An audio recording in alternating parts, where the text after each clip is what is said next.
ಬೆಂಗಳೂರಿನಲ್ಲಿ ಜನರು ಸಂಚಾರ ನಿಯಮ ಉಲ್ಲಂಘನೆ ಮಾಡೋದ್ರಲ್ಲಿ ಎತ್ತಿದ್ಕೆ ಅನ್ನೋದು ಕೂಡ ಇತ್ತೀಚೆಗೆ ಪ್ರೂವ್ ಆಗ್ತಾ ಇರ್ತಕ್ಕಂಥ. ಯಾಕಂತ ಹೇಳಿದ್ರೆ ಸರಿಸುಮಾರು 6 ತಿಂಗಳಲ್ಲಿ 1000 ಗಟ್ಟಲೆ ಕೇಸ್ಗಳು ರಿಜಿಸ್ಟರ್ ಆಗಿರ್ತಕ್ಕಂಥ. ಅದರಲ್ಲೂ ಕೂಡ ಹೈ ಡೆಫಿನಿಷನ್ ಕ್ಯಾಮ್ರಾ ರಾತ್ರಿ ಹೊತ್ತು ವರ್ಕ್ ಆಗಲ್ಲ, ಬೆಳಗ್ಗೆ ಹೊತ್ತು ಮಾತ್ರ ವರ್ಕ್ ಆಗುತ್ತೆ ಅನ್ನೋದು ಸಾಕಷ್ಟು ಮಾತಿಗೆ ಮಾತು ಜನರ ಬಾಯಿಗೆ ಬರ್ತಾನೆ ಇದೆ.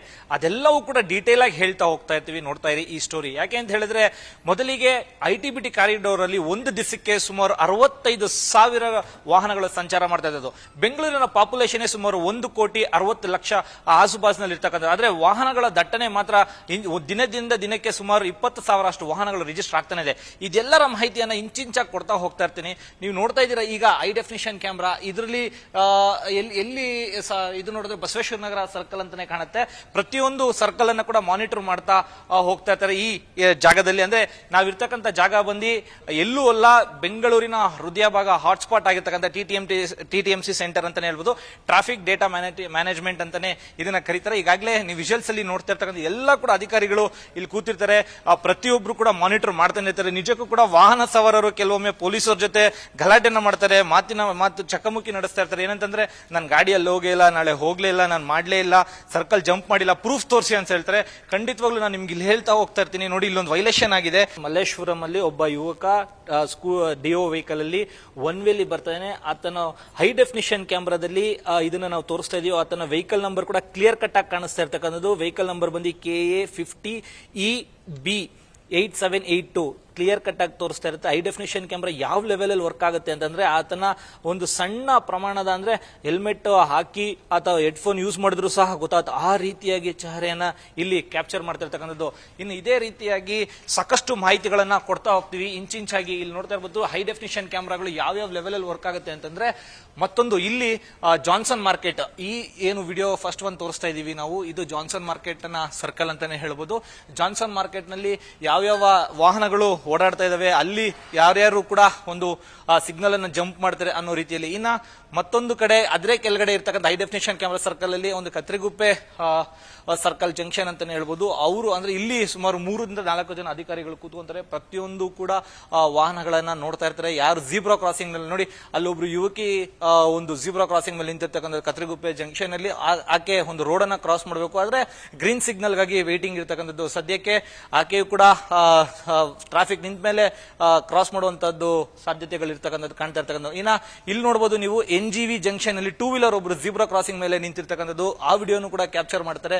ಆ ವೆಹಿಕಲ್ ನೋಡಿ, ಫ್ಯಾಮಿಲಿ ಅಲ್ಲಿ ನಿಂತಿರ್ತಕ್ಕಂಥದ್ದು. ಅದನ್ನು ಕೂಡ ನೀಟಾಗಿ ಝೂಮ್ ಮಾಡಿ ನಾವು ತೋರಿಸ್ತಾ ಇರ್ತಕ್ಕಂಥದ್ದು. ಎಷ್ಟು ಕ್ಲಿಯರ್ ಕಟ್ ಆಗಿದೆ ಅಂದ್ರೆ ಸಣ್ಣ ಪ್ರಮಾಣದಲ್ಲಿ ಯಾರೇ ಕೂಡ ಒಂದು ವೇಳೆ ಮಾತಿನ ಚಕಮಕಿಗೆ ಇಳಿದ್ರೆ ಪೊಲೀಸರು ಖಂಡಿತವಾಗ್ಲೂ ಸಾಕ್ಷಿ ಸಮೇತ ಅವ್ರನ್ನ ತೋರಿಸ್ತಾ ಇರ್ತಕ್ಕಂಥದ್ದು. ಇನ್ನ ಅದೇ ರೀತಿಯಾಗಿ ಯಾವುದೇ ಒಂದು ವಾಹನಗಳನ್ನ ತಪಾಸಣೆ ಮಾಡಬೇಕಾದ್ರೆ ಎಲ್ಲವೂ ಪೊಲೀಸ್ ಬಾಡಿ ಓನ್ ಕ್ಯಾಮ್ರಾ ಏನ್ ಹೇಳ್ತೀವಿ ಅದರ ವಿಡಿಯೋ ಕೂಡ ಇಲ್ಲೇ ಬರುತ್ತೆ. ಬಾಡಿ ಓನ್ ಕ್ಯಾಮ್ರಾ ಕೂಡ ಅವ್ರೇನ್ ರೆಕಾರ್ಡ್ ಆಗುತ್ತೆ ಅದೆಲ್ಲವೂ ಕೂಡ ಇಲ್ಲೇ ರೆಕಾರ್ಡ್ ಆಗುತ್ತೆ. ಇದರ ಬಗ್ಗೆ ಕಂಪ್ಲೀಟ್ ಮಾಹಿತಿಗಳನ್ನ ನಮ್ಗೆ ಇಂಚಿಂಚಾಗಿ ಕೊಡ್ತಾ ಹೋಗ್ತದೆ. ಇನ್ನ ಬೆಂಗಳೂರಿನಲ್ಲಿ ಹೆವಿ ಟ್ರಾಫಿಕ್ ಇರುತ್ತೆ. IT ಸೆಕ್ಷನ್ ಅಲ್ಲಿ ಹೆವಿ ಕಾರಿಡಾರ್ ಅಲ್ಲಿ IT ಕಾರಿಡಾರ್ ಅಲ್ಲಿ ಟ್ರಾಫಿಕ್ ಇರುತ್ತೆ ಅಂತ ಕೂಡ ಹೇಳ್ತಾರೆ. ಆ ಟ್ರಾಫಿಕ್ ಅನ್ನ ಕೂಡ ಇಬ್ರು ಪೊಲೀಸ್ ಅಧಿಕಾರಿಗಳು ಮೇಂಟೈನ್ ಮಾಡ್ತಿರ್ತಕ್ಕಂಥ. ಅಂದ್ರೆ ಎಲ್ಲೆಲ್ಲಿ ಟ್ರಾಫಿಕ್ ಇದೆ, ಜೊತೆಗೆ ಎಲ್ಲೆಲ್ಲಿ ರೆಡ್ ಇದೆ, ನಾನು ನಿಮ್ಗೆ ತೋರಿಸ್ತೀನಿ ಎಲ್ಲೆಲ್ಲಿ ರೆಡ್ ಇದೆ ಅದೆಲ್ಲವೂ ಕೂಡ ಹೆವಿ ಟ್ರಾಫಿಕ್ ಇರ್ತಕ್ಕಂಥ ಜಾಗ. ಅಲ್ಲಿ ಇವರು ಅಂದ್ರೆ ವಾಕಿ ಟಕಿಯಲ್ಲಿ ಕೋಆರ್ಡಿನೇಟ್ ಮಾಡ್ತಾ ಇರ್ತಕ್ಕಂಥದ್ದು. ಇನ್ನ ಗ್ರೀನ್ ಇರ್ತಕ್ಕಂಥದ್ದು, ಆ ಗ್ರೀನ್ ಇರೋ ಜಾಗದಲ್ಲಿ ಸ್ಲೋ ಅಂದ್ರೆ ಎಲ್ಲೂ ಟ್ರಾಫಿಕ್ ಇಲ್ಲ, ಮೂವಿಂಗ್ ಇದೆ ಅಂತದ್ದು. ಇದೆಲ್ಲರ ಬಗ್ಗೆ ಮಾಹಿತಿಯನ್ನ ನೀಡ್ಲಿಕ್ಕೆ ನಮ್ಮ ಜೊತೆಗೆ ಮತ್ತೊಮ್ಮೆ ಹೇಳ್ತಾ ಇದ್ದಾರೆ ಅನಿಲ್ ಅವರು ನಮ್ಮ ಜೊತೆಗೆ. ಪೊಲೀಸ್ ಇನ್ಸ್ಪೆಕ್ಟರ್ ಪ್ಲಾನಿಂಗ್ ಅಂದ್ರೆ ಟ್ರಾಫಿಕ್ ಪ್ಲಾನಿಂಗ್ ಅಲ್ಲಿ ಪ್ರತಿಯೊಂದು ಕೂಡ ಆಯೋಜನೆ ಮಾಡ್ತಕ್ಕಂಥ ಇವರ ನೇತೃತ್ವದ ತಂಡ. ಸರ್, ಹೇಗೆ ಆಡಿಯನ್ಸ್ಗೆ ನೀವು ಕ್ಯಾಪ್ಚರಿಂಗ್ ಮಾಡಿ ಮೆಸೇಜ್ ಅನ್ನ ಫಾರ್ವರ್ಡ್ ಮಾಡ್ತೀರಾ, ಮತ್ತೆ ಈ ಕ್ಯಾಮ್ರಾ ಸಿಸ್ಟಮ್ಸ್ ಹೇಗೆ ವರ್ಕ್ ಆಗುತ್ತೆ ಸರ್ TTMC ಸೆಂಟರ್ ನೀವು ಹೇಳೋದಾದ್ರೆ ಒಂದೊಂದೇ ವಿವರಿಸ್ತಾ ಹೋದ್ರಿ ಸರ್? ಬೆಂಗಳೂರು ನಗರದಲ್ಲಿ ಸರಿಸುಮಾರು 1 ಕೋಟಿಗೂ ಅಧಿಕವಾಗಿರ್ತಕ್ಕಂತಹ ವಾಹನಗಳಿದ್ದಾವೆ. ಈ ವಾಹನ ಸವಾರರು ಅವರು ತಲುಪಬೇಕಾದ ಜಾಗಕ್ಕೆ ಸರಿಯಾದ ಸಮಯಕ್ಕೆ ಕಳಿಸುವಂತಹ ಒಂದು ಗುರುತರ ಜವಾಬ್ದಾರಿ ನಮ್ಮ ಮೇಲಿದೆ. ಈ ಮಧ್ಯೆ ರಸ್ತೆ ಅಪಘಾತಗಳಾದಾಗ ಅವುಗಳನ್ನ ಅಟೆಂಡ್ ಮಾಡೋದು, ಮತ್ತೆ ಸಂಚಾರ ನಿಯಮ ಉಲ್ಲಂಘನೆ ಆದಾಗ ಆ ಉಲ್ಲಂಘಿತರನ್ನ ನಾವು ಗುರುತಿಸಿ ಆ ವಾಹನಗಳಿಗೆ ನಾವು ಫೈನ್ಗಳನ್ನ ಹಾಕುವಂತ ಕೆಲಸ TMCನಲ್ಲಿ ನಡೀತಾ ಇರ್ತದೆ.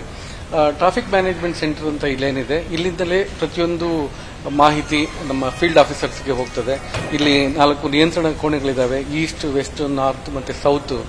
ಒಂದೊಂದು ಡಿವಿಷನ್ ಸಹಿತ ಒಬ್ಬೊಬ್ಬರು DCP ರವರು ನೋಡ್ಕೋತಾರೆ. ಈ ಸಂಚಾರ ವಿಭಾಗಗಳ ನೇತೃತ್ವವನ್ನು ಅವರು ವಹಿಸಿರ್ತಾರೆ. ಆ ಏರಿಯಾದಲ್ಲಿ ಏನೇನಾಗ್ತದೆ ಅನ್ನೋದನ್ನ ನಾವು ಕ್ಷಣದ ಮಾಹಿತಿಯನ್ನ ಇಲ್ಲಿ ತಗೋತಾ ಇರ್ತೀವಿ. ಅದು ಫೀಲ್ಡ್ ಆಫೀಸರ್ಗಳಿಂದ ಬರ್ತಿರುತ್ತೆ. ಸುಮಾರು ಕಡೆ ಸಾರ್ವಜನಿಕರು ನಮಗೆ ಫೋನ್ ಮಾಡಿ ಇಲ್ಲಿ ಟ್ರಾಫಿಕ್ ಜಾಮ್ ಆಗಿದೆ, ಇಲ್ಲಿ ಮರ ಬಿದ್ದಿದೆ, ಇಲ್ಲಿ ವಾಟರ್ ಲಾಗಿಂಗ್ ಆಗಿದೆ ಅಂತ ಎಲ್ಲ ಮಾಹಿತಿಗಳು ಬರ್ತಿರ್ತವೆ. ಈಗ ನಮ್ಮಲ್ಲಿ ಕೋಬ್ರಾ ಸಿಸ್ಟಮ್ ಅಂತ ಇದೆ. ಆ ಕೋಬ್ರಾಗಳು ಏನು ಅಂತಂದ್ರೆ ಪ್ರತಿ ಸಂಚಾರ ಠಾಣೆಯಲ್ಲೂ ಸಹಿತ ಇವರಿಗೆ ಒಂದು MDT ಅಂತ ಕೊಟ್ಟಿರ್ತೀವಿ, ಮೊಬೈಲ್ ಡಾಟಾ ಟರ್ಮಿನಲ್ಸ್ ಅಂತ. ಅಲ್ಲಿ ಇಂಪಾರ್ಟೆಂಟ್ ಮಾಹಿತಿಗಳೇನಿದಾವೆ ಅದಕ್ಕೆ ರವಾನೆ ಆಗ್ತದೆ. ಅವರು ಶೀಘ್ರವಾಗಿ ಆ ಒಂದು ಕಂಪ್ಲೇಂಟ್ಗಳಿಗೆ ಸ್ಪಂದನೆ ಮಾಡ್ತಾರೆ. ಸ್ಪಂದನೆ ಮಾಡಿ ಸಂಚಾರ ಸುಗಮ ಆಗಲಿಕ್ಕೆ ಏನು ಕ್ರಮ ಕೈಗೊಳ್ಳಬೇಕು ಆ ಕ್ರಮವನ್ನು ಕೈಗೊಂಡು ಆ ಕೇಸನ್ನ ಅಂದ್ರೆ ಆ ಮಾಹಿತಿಯನ್ನ ನಾವು ಅಟೆಂಡ್ ಮಾಡಿದ್ದೀವಿ ಅಂತ ಮುಕ್ತಾಯ ಮಾಡ್ತಾರೆ. ಹೀಗಾಗಿ ದೈನಂದಿನವಾಗಿ ಬೆಂಗಳೂರು ರಸ್ತೆ ಮೇಲೆ ನಡೀತಕ್ಕಂಥ ಎಲ್ಲಾ ರೀತಿಯ ಸಂಚಾರ ಸಂಬಂಧಿತ ವಿಷಯಗಳು ಸಹಿತ ಈ ನಮ್ಮ ಟ್ರಾಫಿಕ್ ಮ್ಯಾನೇಜ್ಮೆಂಟ್ ಸೆಂಟರ್ಗೆ ಬಂದು ತಲುಪ್ತವೆ. ಈ ಬೆಂಗಳೂರಿನಾದ್ಯಂತ ಎಲ್ಲ ಕಡೆಗೂ ನಾವು ITMS ಇದನ್ನ ಅಳವಡಿಸಿದೀವಿ, ಕ್ಯಾಮ್ರಾಗಳನ್ನ. ಈ ಕ್ಯಾಮ್ರಾಗಳು ಆರ್ಟಿಫಿಷಿಯಲ್ ಇಂಟೆಲಿಜೆನ್ಸ್ ಬೇಸಿಸ್ ಮೇಲೆ ಕೆಲಸವನ್ನ ಮಾಡ್ತವೆ.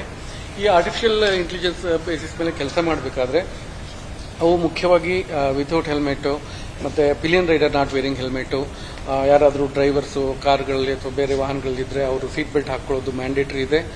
ಪಕ್ಕದವರು ಸಹಿತ ಡ್ರೈವರ್ ಸೀಟ್ ಪಕ್ಕದಲ್ಲಿ ಯಾರು ಕೂತ್ಕೋತಾರೋ ಅವರು ಸಹಿತ ಸೀಟ್ ಬೆಲ್ಟ್ ಅನ್ನು ಧರಿಸಬೇಕು. ಆ ಥರ ಸೀಟ್ ಬೆಲ್ಟ್ ಧರಿಸದೇ ಇದ್ರೆ ಅಂತಹ ವಾಹನಗಳ ಫೋಟೋಗಳನ್ನ ತೆಗಿತವೆ. ಮತ್ತೆ red light violation detection ಕ್ಯಾಮ್ರಾಗಳು ಅಂತಿದಾವೆ.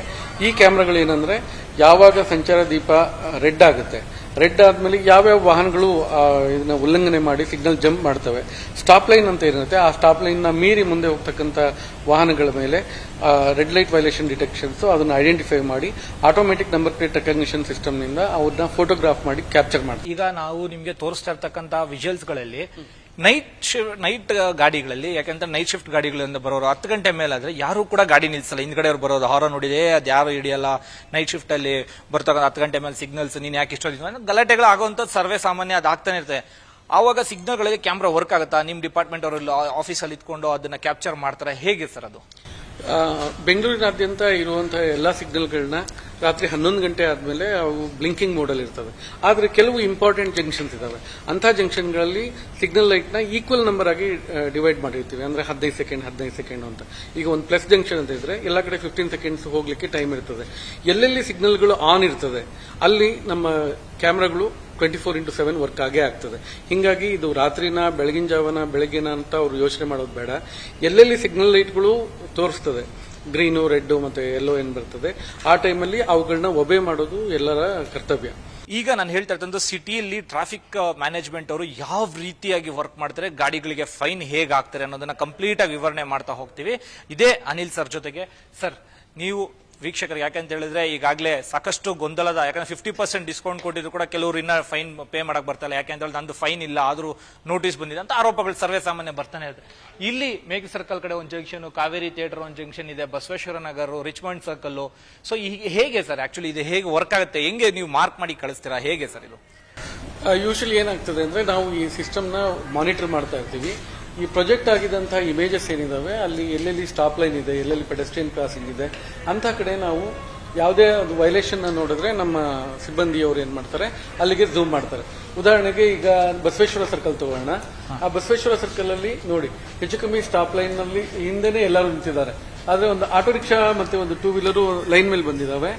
So ಅಂದ್ರೆ ಇದನ್ನ ಕ್ಯಾಪ್ಚರ್ ಮಾಡಿನೇ ಇಟ್ಕೊಂತೀರಾ ಸರ್? ಹೌದು, ಅದನ್ನ ಒಂದು ಸ್ಕ್ರೀನ್ ಶಾಟ್ ತಗೋತೀವಿ ನಾವು. ಸ್ಕ್ರೀನ್ ಶಾಟ್ ತಗೊಂಡು ಆ ವೆಹಿಕಲ್ ನಂಬರ್ನ ನಮ್ಮ ಸಿಸ್ಟಮ್ ಅಲ್ಲಿ ಎಂಟ್ರಿ ಮಾಡಿದ್ರೆ RTO ಆಫೀಸ್ ಇಂದ ನಮಗೆ ಆನ್ಲೈನ್ ಅಲ್ಲಿ ಆ ವೆಹಿಕಲ್ ಓನರ್ ನ ಮಾಹಿತಿ ಲಭ್ಯ ಆಗ್ತದೆ. ಓಕೆ, ಅಂದ್ರೆ ಈಗ ನಾವು ನೋಡ್ತಾ ಇರೋದು KA01 ಏನ್ ಆಟೋ ಇದು ಕಾಣಿಸ್ತಾ ಇದೆ, KA01A L6853 ಈ ಆಟೋ ರಿಕ್ಷಾ ಡ್ರೈವರು ಅಂದ್ರೆ ಜಿಬ್ರಾ ಕ್ರಾಸಿಂಗ್ ಮೇಲೆ ಟೈರ್ ಹಾಕಿ ನಿಲ್ಸಿದ್ದಾನೆ, ಅಂದ್ರೆ ಆಟೋ ನಿಲ್ಸಿದ್ದಾರೆ. ಸೊ ಈ ಒಂದು ಮಾಹಿತಿಯನ್ನು ನಾವು ಫೋಟೋ ಸಮೇತ ತಗೋತೀವಿ. ಒಂದು ದೊಡ್ಡ ಫೋಟೋ ತಗೊಂಡಿರ್ತೀವಿ. ಅದ್ರ ಜೊತೆಗೆ ಬಂತು ಸರ್, ಅದು ಓಪನ್ ಆಯ್ತು. ಬಸವೇಶ್ವರ ಸರ್ಕಲ್ ಈ ತರ ಫೋಲ್ಡರ್ಸ್ ಇದಾಗುತ್ತೆ. ಫೋಲ್ಡರ್ಸ್ ಅಲ್ಲಿ next so auto photo capture ಆಗುತ್ತೆ. ಫೋಟೋ ಕ್ಯಾಪ್ಚರ್ ಆಗಿ ನೆಕ್ಸ್ಟ್ ಪ್ರೋಸೆಸ್ ಏನ್ ಸರ್? ಫೋಟೋ ಕ್ಯಾಪ್ಚರ್ ಆಗಿ ಪ್ರೋಸೆಸ್ ಅವರು ಕೀ ಇನ್ ಮಾಡ್ತಾರೆ. ಅದರೊಳಗೆ ವೆಹಿಕಲ್ ನಂಬರ್ ನ ಎಂಟ್ರಿ ಮಾಡಿದ ತಕ್ಷಣ ನಮ್ಗೆ RTO ಡಾಟಾ ಬೇಸ್ ಇಂದ ನಮಗೆ ಡೈರೆಕ್ಟ್ ಆಗಿ ಬರ್ತದೆ. ಸೊ ಎಸ್, ಇಲ್ಲಿ ನೋಡ್ತಾ ಇರ್ತಕ್ಕಂಥ ಅದೇ auto vehicle details with in fraction of 10 seconds ಒಳಗಡೆ ಆಟೋ ಡೀಟೇಲ್ಸ್ ಎಲ್ಲ ಕರೆಕ್ಟ್ ಆಗಿ, ಅಂದ್ರೆ ಚಾಸಿಸ್ ನಂಬರ್ ಸಮೇತ ಏನಾದ್ರು ಬರ್ಬೋದಾ ಸರ್? ಇಲ್ಲಿ ಚಾಸಿಸ್ ನಂಬರ್ ಸಿಗಲ್ಲ. ಓಕೆ, ನೇಮ್ ಬರ್ತದೆ. ಓಕೆ, ಇದು ಇಲ್ಲಿದು IP address, login number. Okay, RTO ಇಂದ ನಮಗೆ ಅದ್ರ ಓನರ್ ಯಾರು ಅನ್ನೋ ಮಾಹಿತಿ ಸಿಗ್ತದೆ. ಅದನ್ನ ನಾವು ಒಂದು ಪ್ರಿಂಟರ್ ಇದೆ ನಮ್ಮಲ್ಲಿ, ನೀವು ಅದನ್ನ ಆಮೇಲೆ ನೋಡ್ತೀರಿ. ಆ ಪ್ರಿಂಟರ್ ಮುಖೇನ ಪ್ರಿಂಟ್ ಮಾಡಿ 133 ನೋಟಿಸ್ ಅಂತ ಕಳಿಸ್ತೀವಿ. So 133 Indian motor vehicle act notice ಏನ್ ಹೇಳುತ್ತೆ ಅಂತಂದ್ರೆ, ನಿಮ್ಮ ವಾಹನ, ನಿಮ್ಮ ಮಾಲೀಕತ್ವದ ವಾಹನ ಇಂಥ ಕಡೆ ಬಸವೇಶ್ವರ ಸರ್ಕಲ್ ಅಲ್ಲಿ ಸ್ಟಾಪ್ ಲೈನ್ ವೈಲೇಷನ್ ಮಾಡಿದೆ. ಸೊ ಇದಕ್ಕೆ ನೀವು ಒಪ್ಪುವುದಾದ್ರೆ ನೀವು ಫೈನ್ ನ ಪೇ ಮಾಡಬಹುದು. ಇಲ್ಲ ಅಂತಂದ್ರೆ ಅವರು ಕೋರ್ಟಲ್ಲೂ ಸಹಿತ ಅದನ್ನ ಚಾಲೆಂಜ್ ಮಾಡಬಹುದು. ಸೊ ಇದು ಒಂದು ಅಂದ್ರೆ ಸಿಗ್ನಲ್ಗಳ ಒಂದು ಹೇಗೆ ವರ್ಕ್ ಆಗುತ್ತೆ, ಸಿಗ್ನಲ್ಗಳಲ್ಲಿ ಜಂಕ್ಷನ್ಗಳಲ್ಲಿ ಕ್ಯಾಮ್ರಾ, ಹೈ ಡೆಫಿನಿಷನ್ ಕ್ಯಾಮ್ರಾಗೂ ಟ್ರಾಫಿಕ್ ಮ್ಯಾನೇಜ್ಮೆಂಟ್ಗೆ ಏನ್ ಡಿಫರೆನ್ಸ್ ಸರ್? ಈ ಹೈ ಡೆಫಿನಿಷನ್ ಕ್ಯಾಮ್ರಾಗಳು ಇತ್ತೀಚೆಗೆ ಎಲ್ಲ ಕಡೆಗೆ ಬರ್ತಾ ಇದಾವೆ. ಈ ಹೈ ಡೆಫಿನಿಷನ್ ಕ್ಯಾಮ್ರಾಗಳನ್ನ ನಾವು ಮೇನ್ ಸಿಗ್ನಲ್ಗಳಲ್ಲದೆ ರಸ್ತೆಯ ಮಧ್ಯಭಾಗದಲ್ಲಿ, ಅಂದ್ರೆ ನಾವು ಒಂದು ಸಿಗ್ನಲ್ ಇನ್ನೊಂದು ಸಿಗ್ನಲ್ ಮಧ್ಯೆ ಇರ್ತಕ್ಕಂಥ ಸ್ಟ್ರೆಚ್ ಆಫ್ ರೋಡ್ ನಲ್ಲೂ ಸಹಿತ ಅಲ್ಲಲ್ಲಿ ಇವನ್ನ ಇನ್ಸ್ಟಾಲ್ ಮಾಡ್ತೀವಿ. ಸುಮಾರು ಸರಿ ಏನಾಗ್ತಾ ಇತ್ತು ಅಂತಂದ್ರೆ, ಸಿಗ್ನಲ್ಗಳಲ್ಲಿ ಮಾತ್ರ ಕ್ಯಾಮ್ರಾ ಇದೆ ಅಂತ ಜನಗಳು ಮಧ್ಯದಲ್ಲಿ ಹೋಗಬೇಕಾದ್ರೆ ಹೆಲ್ಮೆಟ್ ತೆಗೆಯೋದು ಅಥವಾ ಮೊಬೈಲ್ ಅಲ್ಲಿ ಮಾತಾಡ್ಕೊಂಡು ಹೋಗೋದು ಸರ್ವೇ ಸಾಮಾನ್ಯವಾಗಿತ್ತು. ಈಗ mid block of the road ಅಲ್ಲೂ ಸಹಿತ ನಮ್ಮ ಕ್ಯಾಮ್ರಾಗಳಿದಾವೆ. ಅಲ್ಲಿಂದನೂ ಸಹಿತ ನಾವು ವೈಲೇಷನ್ ನ ನೋಟ್ ಮಾಡ್ಲಿಕ್ಕೆ ಸಹಕಾರಿಯಾಗ್ತದೆ. Okay, so high definition cameras. ಮತ್ತೆ ಇದು ಏನ್ ಸರ್, ಮೇಲೆ ಇನ್ನೊಂದು ಯಾವ್ದೋ ಹೊಸದಾಗಿ ಮ್ಯಾಪ್ಸ್ ತರ ಕಾಣಿಸ್ತಾ ಇರ್ತಕ್ಕಂಥದ್ದು? ಅದು ಮ್ಯಾಪ್ ನಮ್ಮ ಸಂಚಾರ ವಿಭಾಗದ ಸಿಬ್ಬಂದಿಯವರು, ಕೋಬ್ರಾಗಳು ಮತ್ತೆ ಇನ್ಸ್ಪೆಕ್ಟರ್ಸ್ ಎಲ್ಲೆಲ್ಲಿದ್ದಾರೆ ಈ ಟೈಮಲ್ಲಿ ಎಲ್ಲೆಲ್ಲಿ ಲೊಕೇಶನ್ ಇದೆ ಅವ್ರದ್ದು ಅನ್ನೋದನ್ನ ಫ್ಲೀಟ್ ಮ್ಯಾನೇಜ್ಮೆಂಟ್ ಅಂತ ಹೇಳ್ತೀವಿ. ನಮ್ಮವರು ಎಲ್ಲೆಲ್ಲಿ ಲಭ್ಯ ಇದ್ದಾರೆ ಅನ್ನೋದು ಗೊತ್ತಾಗ್ತದೆ. ಉದಾಹರಣೆಗೆ ಯಾವುದೋ ಒಂದು ಹೆಬ್ಬಾಳ ಕಡೆಯಿಂದ ಯಾವುದೋ ಒಂದು ಕಂಪ್ಲೇಂಟ್ ಬರುತ್ತೆ. ಸೊ ಇಲ್ಲೊಂದು ಗಾಡಿ ಟಚ್ ಮಾಡಿಕೊಂಡು ಗಲಾಟೆ ಮಾಡ್ಕೊಂತಿದ್ದಾರೆ ಅಂತ. ನಮ್ಗೆ ಇಲ್ಲಿ ನೋಡಿದ ತಕ್ಷಣ ಹೆಬ್ಬಾಳದ ಹತ್ರ ಯಾರಿದ್ದಾರೆ, ಯಾವ ಕೋಬ್ರಾ ಇದ್ದಾರೆ ಅಥವಾ ಯಾವ ಇನ್ಸ್ಪೆಕ್ಟರ್ ಇದ್ದಾರೆ, ಅವರ ಮೊಬೈಲ್ ಡಾಟಾ ಟರ್ಮಿನಲ್ಸ್ಗೆ ಮಾಹಿತಿ ರವಾನೆ ಆಗ್ತದೆ. ಸೊ ದಟ್ ಅವ್ರು ಬೇಗ ಹೋಗಿ ಬಹಳ ಶೀಘ್ರವಾಗಿ ಸ್ಪಂದಿಸಲಿಕ್ಕೆ ಅನುಕೂಲ ಆಗುತ್ತೆ. ಓಕೆ, ಸೊ ಅದು ವೆಹಿಕಲ್ ನಂಬರ್ ಏನ್ ಸರ್? ಅದೆಲ್ಲ ಕಾಣಿಸ್ತಾ ಇದೆಯಲ್ಲ, ಅದು ಫ್ಲೀಟ್ ಮ್ಯಾನೇಜ್ಮೆಂಟ್ ಅವರು ಯೂಸ್ ಮಾಡ್ತಾರಲ್ಲ, ಜುಲೈ ಅದು ಯಾವ ವ್ಯಕ್ತಿಗೆ ಸೇರಿದ್ದು ವಾಹನ, ಅಂದ್ರೆ ಯಾವ ಪೊಲೀಸ್ ಸ್ಟೇಷನ್ ಅವ್ರದ್ದು, ಯಾವ ಇನ್ಸ್ಪೆಕ್ಟರ್ದು ಅಥವಾ ಯಾವ ಕೋಬ್ರಾ ಸಿಬ್ಬಂದಿದು ಅಂತ ಮಾಹಿತಿ ಸಿಗ್ತದೆ. ಮತ್ತೆ ಅವರು ಆ ದಿವಸ ಓಡಾಡಿರುವ ಎಲ್ಲ ಜಾಗದ ಮಾಹಿತಿನೂ ಸಿಗ್ತದೆ. ಓಕೆ ಸರ್, ಅದೇ ರೀತಿಯಾಗಿ ಇಲ್ಲಿ ನೀವು ಹೇಳ್ತಾ ಹೋಗೋದಾದ್ರೆ ಒಂದು ಸ್ವಲ್ಪ ಸಿಸ್ಟಮ್ ಅಲ್ಲಿ ಎಕ್ಸ್ಪ್ಲೇನ್ ಮಾಡಬಹುದಾ ಸರ್? ಯಾಕಂದ್ರೆ ಝೂಮ್ ಇನ್ ಮಾಡಿ ಹೇಗೆ ಯಾವ ತರ ವರ್ಕ್ ಆಗುತ್ತೆ ಅಂತ. ಯಾಕಂದ್ರೆ ಸಾಕಷ್ಟು ಜನಕ್ಕೆ ಈಗ ಹತ್ರದಿಂದ ನಾವು ತೋರಿಸೋದ್ರಿಂದ ಸೊ ಕಂಪ್ಲೀಟ್ ಆಗಿ ಮಾಹಿತಿಯನ್ನ ರವಾನಿಸೋದಾದ್ರೆ ಸ್ಕ್ರೀನ್ ಶಾಟ್ ತಗೊಂತೀರಾ. ಈಗ ಆಟೋ ತಗೊಂಡ್ವಿ, ಆಟೋ ತಗೊಂಡು ನೆಕ್ಸ್ಟ್ ಅದು ಡೀಟೇಲ್ಸ್ ಬರುತ್ತೆ, RTO ದಲ್ಲಿ ನೀವು ಅಪ್ಡೇಟ್ ಮಾಡ್ತೀರಾ. ಸೊ ನಂತರ ಏನಾಗುತ್ತೆ ಸರ್, ನಂತರ ಪ್ರೋಸೆಸ್ ಏನಾಗುತ್ತೆ ಸರ್? ಸೊ ಈಗ ಅದ್ರ ವೆಹಿಕಲ್ ನಂಬರ್ ಸಿಕ್ಕಿದೆ, ಕಲರ್ ಆಫ್ ದಿ ವೆಹಿಕಲ್ ಸಿಕ್ಕಿದೆ, ಮತ್ತೆ ಇಲ್ಲಿ ಆಟೋ ರಿಕ್ಷಾ RTO ಡೀಟೇಲ್ಸ್ ನಮಗೆ ಫೆಚ್ ಆಗ್ತಾ ಇದೆ. ಸೊ ನಾವು ಗಮನಿಸಿದ ವಾಹನ KA01AL 6853.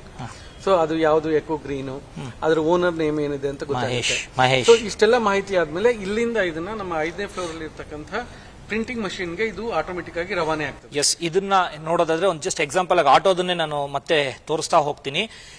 ಸರ್ ಹೇಳಿದಾಗೆ auto address, auto owner, auto ಡ್ರೈವರ್ನ ತಂದೆ ಹೆಸರು ಅಂದ್ರೆ ಆಟೋ ಓನರ್ನ ತಂದೆ ಹೆಸರು ಕೂಡ ಬಂದಿದೆ, ಜೊತೆಗೆ ಆಟೋ ಮಾಲೀಕರ ಅಡ್ರೆಸ್ ಸಮೇತ ಬಂದಿದೆ, ಮತ್ತೆ ಆಟೋ ಯಾವುದು, ಮಾಡೆಲ್ ಯಾವುದು, chassis number, engine number, mobile number ಸಮೇತ ಬರುತ್ತೆ. ಖಂಡಿತವಾಗ್ಲೂ ಪೊಲೀಸ್ ಅವರ ಜೊತೆಗೆ ನೀವು ವಾದಕ್ಕೆ ಇಳಿಯೋಕ್ಕಿಂತ ಮುಂಚೆ ಮತ್ತೊಮ್ಮೆ ಯೋಚಿಸಿ. ಯಾಕೆಂತ ಹೇಳಿದ್ರೆ ಕೆಲವರು ನಾನು ಗಾಡಿ ತಗೊಂಡೋಗಿಲ್ಲ, ನನ್ನ ಫ್ರೆಂಡ್ ಗಾಡಿ ತಗೊಂಡೋಗಿದ್ದ, ನಾನು ಮನೇಲೇ ಇದ್ದಿಲ್ಲ, ಯಾರೋ ಕೀ ಕೊಟ್ಟಿದ್ದಾರೆ, ಹೆಲ್ಮೆಟ್ ಹಾಕಿಲ್ಲ, ಆ ಪ್ರತಿಯೊಂದು ನೀವೇನು ಸುಳ್ಳು ಹೇಳ್ತಿರೋ ಅದಕ್ಕೆಲ್ಲರೂ ಕೂಡ ಸಾಕ್ಷಿ ಸಮೇತ ಕೊಡ್ಲಿಕ್ಕೆ ಟ್ರಾಫಿಕ್ ಮ್ಯಾನೇಜ್ಮೆಂಟ್ ಡೇಟಾದವರು ರೆಡಿ ಆಗಿರ್ತಕ್ಕಂಥದ್ದು.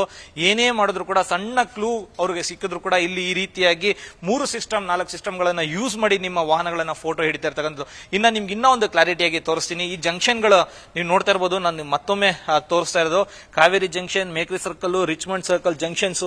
ಈ ಜಂಕ್ಷನ್ಗಳಲ್ಲೂ ಕೂಡ ಹೈ ಡೆಫಿನಿಷನ್ ಕ್ಯಾಮ್ರಾ ಯಾವ ರೀತಿ ವರ್ಕ್ ಆಗುತ್ತೆ ಅಂದ್ರೆ, ಕ್ಯಾಮ್ರಾದಲ್ಲಿ ಆ ಡ್ರೈವರ್ ಸೀಟ್ ಬೆಲ್ಟ್ ಹಾಕಿದಾನ ಇಲ್ವಾ ಅನ್ನೋ ಲೆವೆಲ್ ಅಲ್ಲೂ ಕೂಡ ವೆಹಿಕಲ್ ಒಳಗಡೆ ಝೂಮ್ ಮಾಡಬಹುದು. ನೀವು ಅನ್ಕೊಬಹುದು ಜನರು ಸಾಮಾನ್ಯವಾಗಿ ಯಾವ ರೀತಿ ಯೋಚನೆ ಮಾಡ್ತಾರೆ, ಮೂವಿಂಗ್ ವೆಹಿಕಲ್ ನಂದು ಫೋಟೋ ಕ್ಯಾಪ್ಚರ್ ಮಾಡಕ್ಕಾಗಲ್ಲ, ಯಾಕಂದ್ರೆ ನಾನು ಕಾರ್ ಒಳಗಡೆ ಇದ್ದೀನಿ, ಸೀಟ್ ಬೆಲ್ಟ್ ಹಾಕಿದೀನೋ ಇಲ್ವೋ, ಅಲ್ಲಿ ಕೂತಿರೋರಿಗೆ ಕ್ಯಾಮ್ರಾದವ್ರಿಗೆ ಹೇಗೆ ಕಾಣುತ್ತೆ? ಖಂಡಿತವಲ್ಲೂ ಅದೆಲ್ಲವೂ ಕೂಡ ಸುಳ್ಳು. ಇಲ್ಲಿ ಕೂತು ನೀವು ಕಾರ್ ಒಳಗಡೆ ನೀವು ಮೊಬೈಲ್ ಫೋನ್ ಅಲ್ಲಿ ಅಥವಾ ಹೆಡ್ ಫೋನ್ ಅಲ್ಲಿ ಮಾತಾಡ್ತಾ ಇದ್ರು ಕೂಡ ಮಾಡಬಹುದು, ಅಂದ್ರೆ ಕ್ಯಾಪ್ಚರ್ ಮಾಡಬಹುದು. ಆ ರೀತಿಯಾದಂತಹ ಸಿಸ್ಟಮ್ಗಳು ಈ ಟ್ರಾಫಿಕ್ ಡೇಟಾ ಮ್ಯಾನೇಜ್ಮೆಂಟ್ ಅಲ್ಲಿ ಇರ್ತಕ್ಕಂಥ, ಅದರಲ್ಲೂ ಕೂಡ ಹೈ ಡೆಫಿನಿಷನ್ ಕ್ಯಾಮ್ರಾ ಬಂದಿರೋದ್ರಿಂದ ಯಾರು ಕೂಡ ಈ ಅಂದ್ರೆ CCTV ಅನ್ನೋದು ಏನೊಂದು ನಮ್ಮ 2 ಕಣ್ಣಿಗೆ ಮತ್ತೊಂದು ಕಣ್ಣು ಅಂತ ಹೇಳ್ತೀರಿ, 3ನೇ ಕಣ್ಣು ಅಂತ ಹೇಳಿ ಆ ರೀತಿಯಾಗಿ ವರ್ಕ್ ಆಗುತ್ತೆ ಈ ಡೇಟಾ ಟ್ರಾಫಿಕ್ ಮ್ಯಾನೇಜ್ಮೆಂಟ್ ಸೆಂಟರ್. ನಿಜಕ್ಕೂ ಕೂಡ ಪೊಲೀಸ್ ಅವ್ರ ಜೊತೆಗೆ ಮತ್ತೊಮ್ಮೆ ಅದರಲ್ಲೂ ಕೂಡ ಸಂಚಾರಿ ಪೊಲೀಸ್ ಅವ್ರ ಜೊತೆಗೆ ಗಲಾಟೆ ಮಾಡೋಕ್ಕಿಂತ ಮುಂಚೆ ನೀವು ಬಂದು ಫೈನ್ ಇದ್ರೆ ಅದು ಬಂದು ನಾನು ಎಲ್ಲಿ ಹೋಗಿದ್ದೀನಿ ಇಲ್ವಾ ಅಂತ ಹೇಳಿ ಮತ್ತೊಮ್ಮೆ ಕೇಳಿ ನೀವು ಫೈನ್ ಅನ್ನ ಕಟ್ಟಿ ಅದಕ್ಕೆ ಬೇಕಾದ್ರೆ ಸ್ಪಂದಿಸ್ತಾರೆ. ರಸ್ತೆಯಲ್ಲೇ ಪೊಲೀಸ್ ಅವ್ರ ಜೊತೆಗೆ ವಾಗ್ವಾದ ಕೇಳಿದ್ರೆ ಖಂಡಿತವಾಗ್ಲೂ ನೀವು ದಂಡ ಅದಕ್ಕೆ ಕಟ್ಟಲೇಬೇಕಾಗಿರ್ತಕ್ಕಂಥ. ನೋಡ್ತಾ ಇರಿ News 18 ವಿಶೇಷ ಸಂಚಿಕೆಯೊಂದಿಗೆ.